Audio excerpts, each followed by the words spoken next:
Hi there, folks. I'm Kinky Friedman. Don't go anywhere because Profiles is coming right up.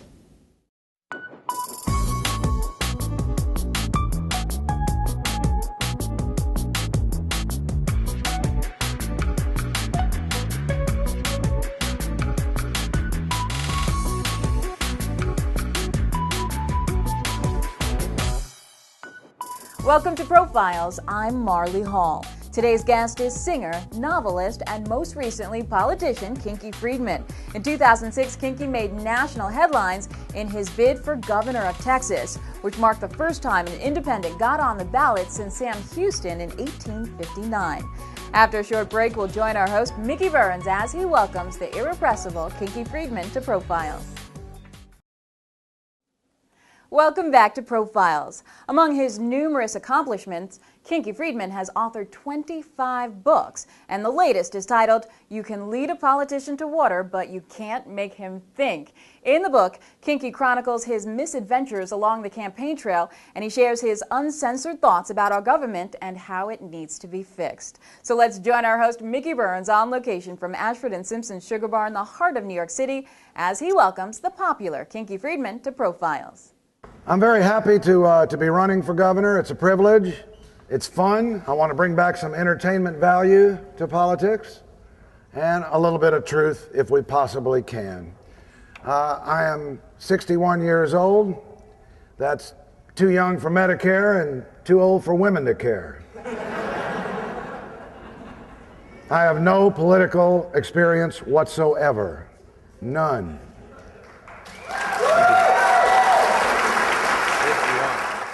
Kinky Friedman, welcome to our show Profiles. Great to be here, Mickey. Pleasure meeting you. Pleasure to be here.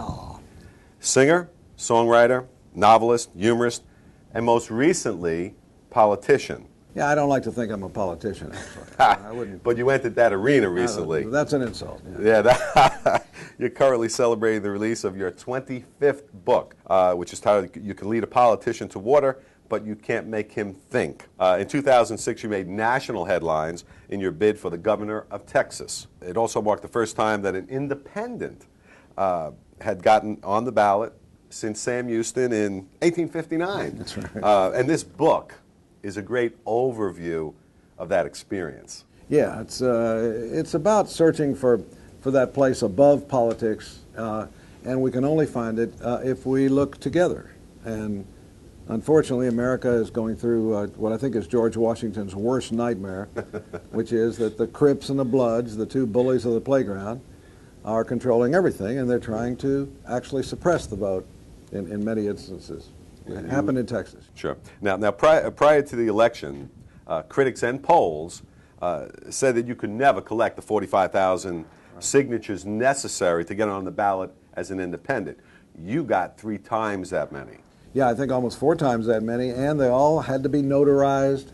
Right. And the other thing is, anybody who wanted to sign the petition was disqualified if they'd voted in any primary for anybody. So ridiculous things like that, that's the reason it's been such a long time between dreams. Right. Along your journey, were you inspired by the likes of Jesse Ventura and Arnold Schwarzenegger, who had some success? Well, I was interested in Jesse. I read where he said that the guy with the most money shouldn't always win, that it's not the American dream, not the American way. Right. And I found him to be very idealistic. And as I say about Jesse, he just didn't realize that wrestling is real and politics is fixed. See, that's the distinction. He didn't get that. In the election, you ended up with, I believe it was like 12.6% of the vote, placing 4th in a 5-party race. What did you attribute the eventual outcome to? To a government of the money, by the money, and for the money. You would think that human nature is the same the world over. It's not quite. There are more people living in Houston, for instance, than live in Minnesota. And the people in Minnesota are homogeneous. They're very progressive. It's small. We would have won in Minnesota. In fact, we won the race just about every place but Texas. Texas requires a huge amount of money to get the word out. There are the cave dwellers who come out, and realize the race is interesting the last couple of months. By that time in Texas, if you haven't registered, you can't vote. Yeah. So that killed us. Jesse had thousands of young people lining up to register on Election Day and to vote. Sure. In Texas, if a kid on a campus, if they start getting fired up, it's too late. Too late.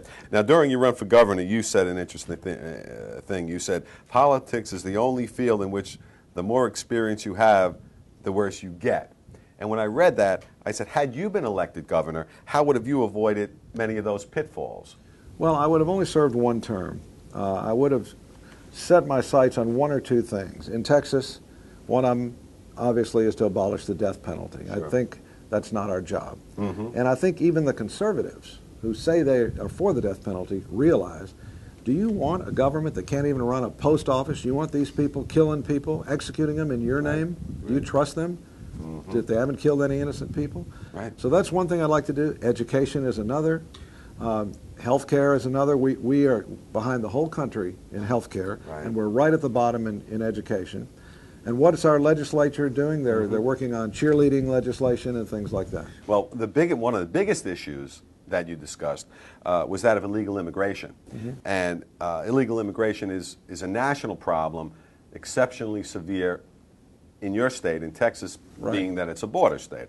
What do you think can be done to improve on this major problem? Well, we got a good look inside the sausage-making factory when we saw the immigration debate in Washington. But these people don't really want to resolve the problem. The problem's easy, Mickey. You and I could resolve it, even if we don't agree. Yeah. One, let's secure the border so we don't have millions more coming over as soon as we do what we're going to do. Right. And then once we've secured the border, let us be humane to 11 million people. Let us not treat them like Castro or Mugabe. These are some of the hardest working people we got in our country. So let's, I don't mind amnesty or whatever once the borders are secure and we won't have hordes of others coming over. Yeah. I want to treat these people well. I don't, Kay Bailey Hutchison, our senator, she actually tried to get an amendment to the immigration bill in Washington that all these 11 million would be deported to their home countries and have their wrist stamped and then come back. Sure. And I mean, now we couldn't even evacuate New Orleans until we rely on, again, going back to George Washington, common sense and common honesty. Those are the only two things you need in politics. Your first run was unsuccessful. Is there a future for Kinky Friedman in politics, or is that it for you? I'm debating. I've got till 2010 if I want to run for governor again. Yeah. But people have told me that Abraham Lincoln and Andy Jackson are two examples of people who never stopped running, that they kept going. And that's a possible. If I ran again, I would run as a Democrat, I believe. And the reason is that the Democrats haven't won in Texas for 14 years in any statewide race. Right.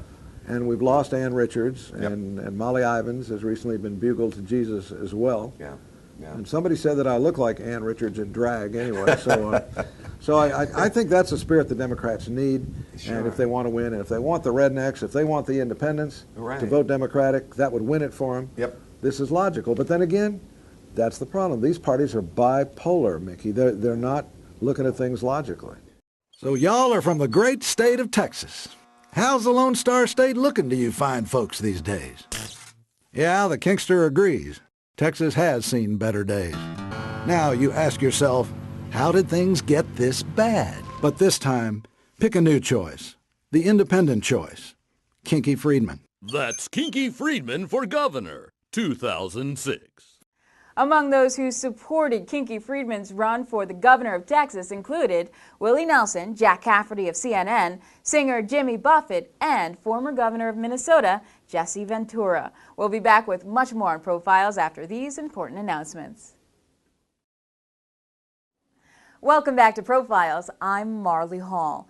For decades, Kinky Friedman had an enormous cult following as a singer and songwriter. His music echoed subjects that no one else would go near, such as racism. In 1976, he toured with Bob Dylan, and later that year, he was the musical guest on Saturday Night Live. Now back to Mickey Burns with Kinky Friedman. Folks, I heard an old-time preacher read from the book of John the other day. He said the Good Shepherd knows and recognizes his own, and his own know and recognize him. And when the wolves come, the hired hands flee, but the Good Shepherd stays. Folks, we don't need a politician as governor anymore. We need a good shepherd. I want to be your good shepherd. I'm Kinky Friedman, and that's why I'm running for governor of Texas. Now, one of the things that you were hoping to improve on was in the educational system in your state, You bet. because Texas has the highest dropout rate among students in the country. Right. Had you been elected, how would have you tried to improve on that? Well, the number one thing, I don't have all the answers. We've got, Yeah. we've got a Yeah. lot of ideas we put here, and It's all in the book. I think there's a commandment that I can't repeat on television here, but Oh, there's several. yeah, well, the third commandment, the one about education, I can't repeat. Right. But you've got to make education the centerpiece on the table of Texas. You've got to have a governor and other leaders, elected leaders, that really care about education. And what we now have is No Child Left Behind, which is a failure. Yep.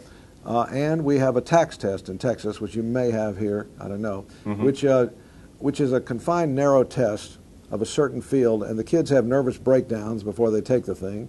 Special ed kids can't even get in the program. Right. Teachers are rewarded if the grades are higher on the test, which means they're encouraged to cheat. Any good or great teacher will never teach to a test. They want to teach real education. Sure. So we got kids graduating high school, going to college, trying to get to college. They never heard of Mark Twain. See, he wasn't on the test.